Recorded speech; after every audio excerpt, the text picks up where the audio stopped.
pois, Jesus: quando levantardes o Filho do Homem, então conhecereis quem eu sou.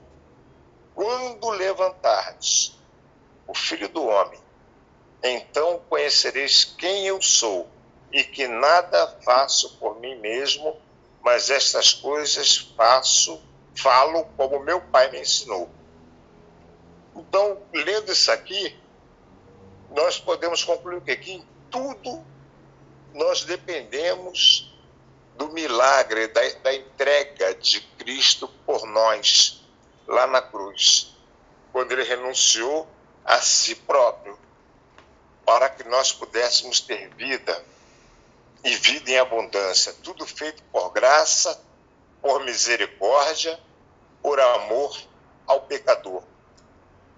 E não devemos nos deter naquilo que nós cremos ser, no conhecimento que nós cremos ter, como está escrito em Provérbios capítulo 3, versículo 5, confia no Senhor de todo o teu coração e não te estribes no teu próprio entendimento. Então Jesus foi levantado para que nós crêssemos nele.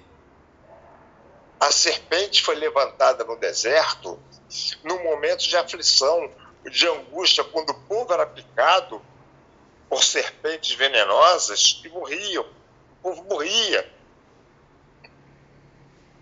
E qual foi a ordem de Deus para Moisés? Faz uma serpente de bronze e pendura numa haste. Todo aquele que olhar para a serpente será curado e não morrerá.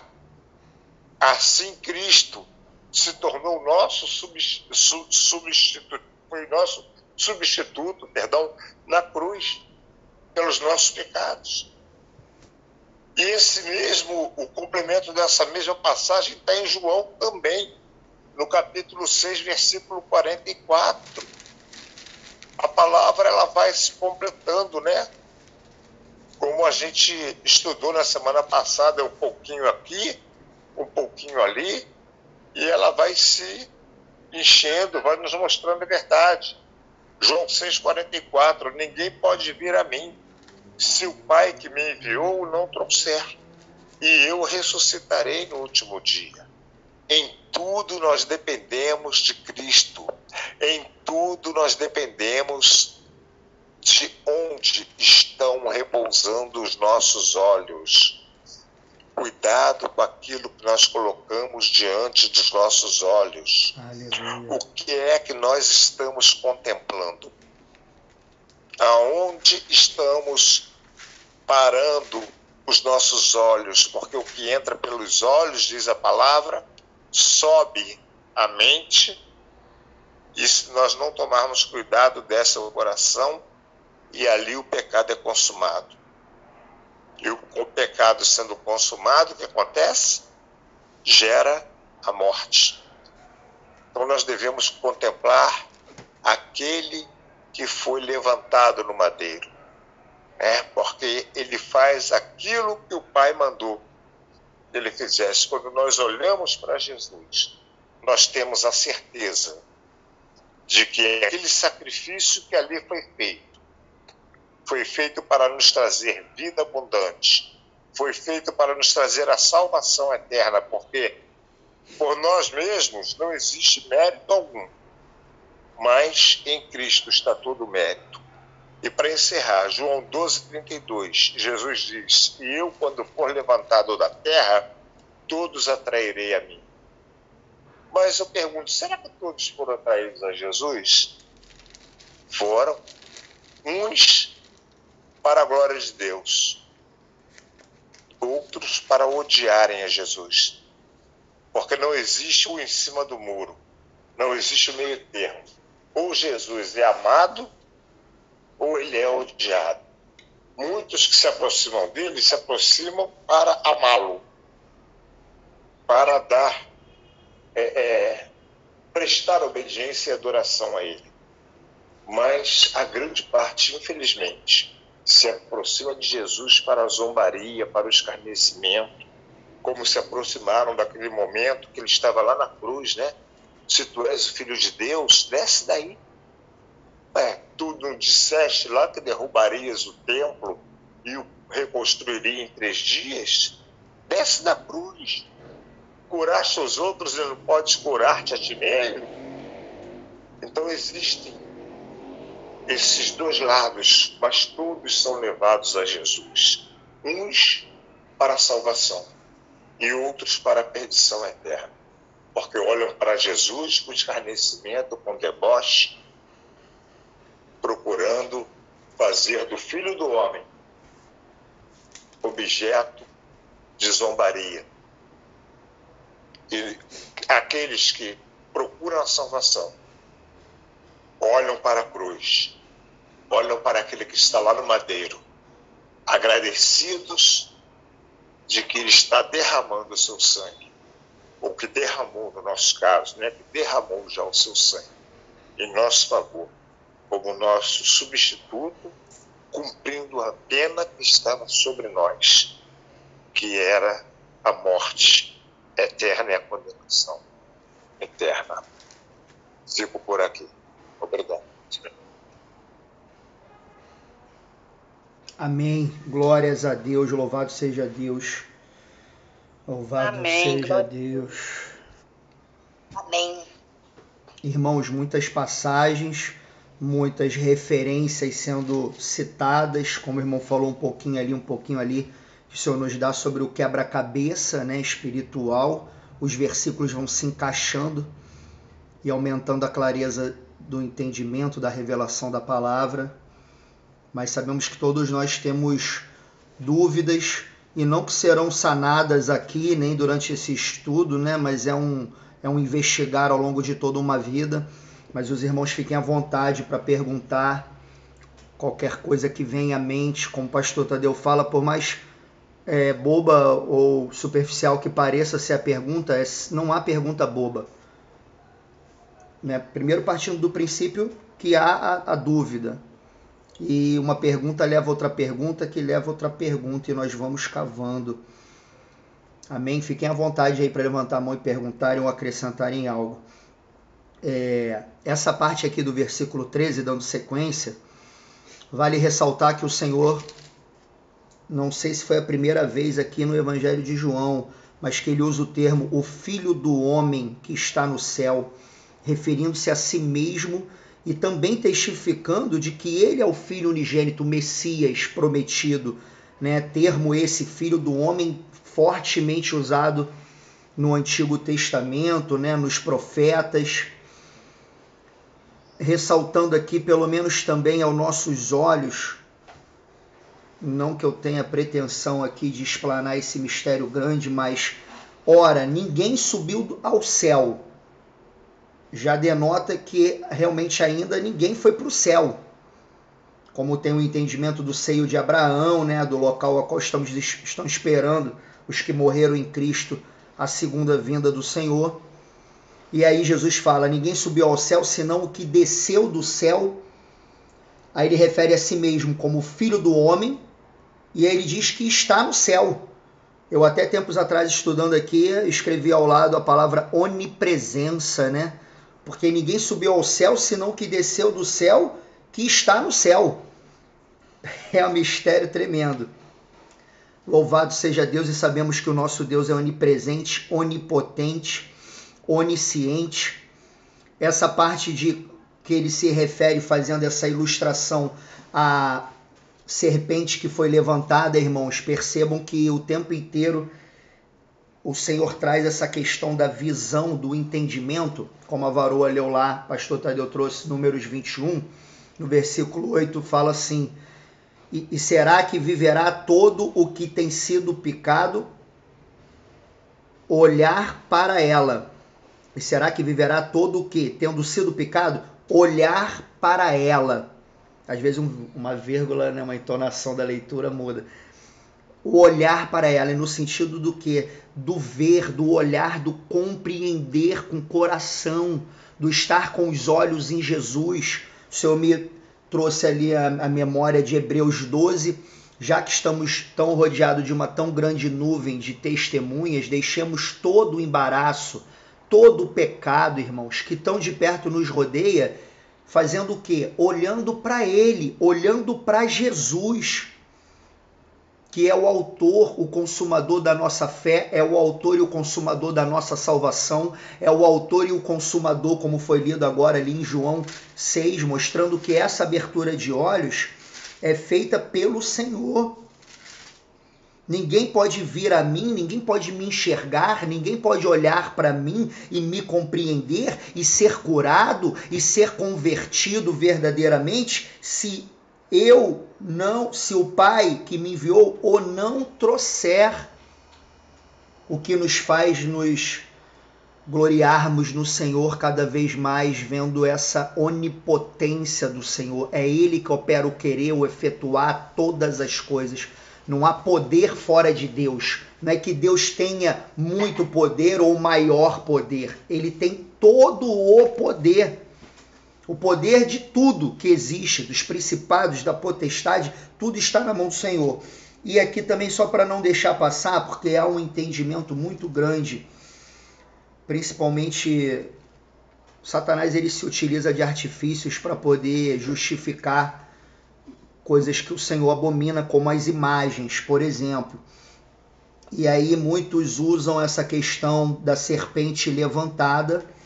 E aqui, só para agregar esse versículo, sem também entrar nessa explanação, mas aqui no 2 Reis, no capítulo 18, fala que o Senhor ele levantou o rei Ezequias. Quando tinha 25 anos, esse rei ele fez o que era reto aos olhos do Senhor. E no versículo 4 do capítulo 18, vai dizer: ele tirou os altos, quebrou as estátuas, deitou abaixo os bosques e fez em pedaços a serpente de metal que Moisés fizera, porquanto até aquele dia os filhos de Israel lhe queimavam incenso e lhe chamaram Neustã.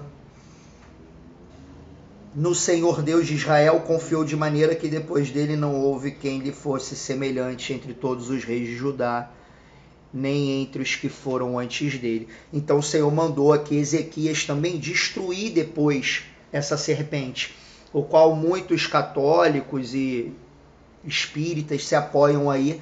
Algum irmão de repente pode explanar até isso de uma forma melhor, mas essa questão da imagem, né, a qual o Senhor mostra diversas vezes o quanto que ele abomina toda essa questão de imagem, de escultura, seja qual for. E aí, louvado seja Deus, o irmão citou aí a mensagem, ela sai rápido aqui, não dá para ler, né? Pastor Tadeu botou aqui Salmo 101, versículo 3, não porei coisa má diante dos meus olhos, odeio a obra daqueles que se desviam, não se me pegará a mim. Louvado seja Deus. E tudo isso, o Senhor ali conversando com Nicodemos, né, como o pastor Reginaldo estava falando, revelando a ele o profundo do escondido, né, sendo revelado ali que ele é o Filho do Homem, que ele é o Messias, a qual a senhora até esses dias veio falar para mim, Jesus, ele em nenhum momento disse que ele é o Cristo, em nenhum momento ele disse. E aí o Senhor me fez até pegar o Evangelho de João ali na hora, abrir João capítulo 4, né, quando Jesus conversa com a mulher samaritana, onde ele fala ali no versículo, Jesus diz, eu sou eu que falo contigo, né? A mulher disse, eu sei que o Messias vem, né? E quando ele vier vai nos anunciar tudo. E Jesus respondeu, eu sou o Messias. E o Senhor aqui falava dele mesmo, ainda que o coração endurecido de Nicodemos não descortinasse todo esse mistério, mas o Senhor revelava que importava que ele fosse levantado, né, como sacrifício vivo, perfeito, o sumo sacerdote, o pacto eterno. Para quê? Para que todo aquele que nele crê não pereça. Qual o propósito, né, irmãos? E aí eu convido os irmãos para que me ajudem a esmiuçar isso. Esse versículo 16 também, que é tido como um versículo central de toda a Bíblia, de todo o propósito de Deus e da humanidade, né? Que eu até escrevi aqui que é a causa, né? A causa do Senhor ter vindo ao mundo, Jesus ter sido enviado, é que Deus amou o mundo. O objetivo que tem no versículo 17, vai dizer ali embaixo, para que o mundo fosse salvo por ele. A causa foi o amor de Deus, o objetivo foi para que fôssemos salvos por ele, e no 18 tem um efeito. Tem um efeito de todo esse propósito e de tudo isso que o Senhor operou na cruz do Calvário, em todo o seu evangelho e toda a sua passagem na terra, o efeito mais claro e resumido impossível. No versículo 18, que vai dizer, quem crê nele não é condenado, mas quem crê já está condenado. Estamos no capítulo 3, versículo do 14 ao 18. Ah, eu achei que você tinha perguntado, perdão. E novamente a palavra crer, ela entra, né, irmãos? Todo aquele que nele crê não pereça, quem crê não é condenado, quem crê já está condenado, né? Hã? Quem não crê já está condenado. Mas abaixo ali até o 21 vai se repetir novamente. E sempre importante frisarmos o crer. O que significa o crer? Sempre lembrando que devemos buscar no dicionário as palavras, até as palavras que nós entendemos, mas entendemos superficialmente, é necessário entrarmos no dicionário, sinônimos, para aumentar o entendimento da palavra. E o crer significa agir de acordo, agir em conformidade. Tem até um estudozinho que eu fiz aqui do crer, mas eu não estou lembrando agora aqui qual a página. Depois eu vou achar, vou botar por escrito lá no grupo. Foi alguma página aqui da própria Bíblia. Irmão Tadeu tem também, que eu me recordo. Mas o crer é agir de acordo, é estar em conformidade. O crer é obedecer. O Senhor aqui no versículo 21, né, no final desse trecho que estamos aqui no momento, vai dizer, mas quem pratica a verdade vem para a luz, a fim de que a luz a fim de que as suas obras sejam manifestas, porque são feitas em Deus. Há uma ação, né, que está no crer. Ali em Mateus, Jesus vai dizer, ali no final do Sermão da Montanha, aquele que ouve e pratica é o homem prudente que edifica a sua casa sobre a rocha. Mas aquele que ouve e não pratica é o louco, é o insensato, que edifica a sua casa sobre areia. Ou seja, o crer, a fé verdadeira, precisa ser edificada sobre a rocha chamada Jesus, sobre o próprio Cristo e os seus ensinamentos, os seus mandamentos, mas também como vamos edificar uma vida, uma postura, um falar, um se portar sobre os fundamentos da palavra, se não o buscarmos na palavra, se não examinarmos, se não viermos nós mesmos aqui no particular, mastigarmos diversas vezes essa palavra. Não é verdade, irmãos? Tiago, capítulo 2, vou abrir aqui como o irmão fala, para não falar de mim mesmo, não falar errado. Louvado seja Deus. Os irmãos com certeza veem outros respaldos, imagino até que estejam anotando quando um ou outro fala, para poder trazer também versículos que um não lembra, o outro lembra, e vai aumentando esse quebra-cabeça aí espiritual, louvado seja Deus. Aqui no Tiago 2, né, a partir do 14 até o 26, mas não vou ler todo, ele vai dizer assim, ó,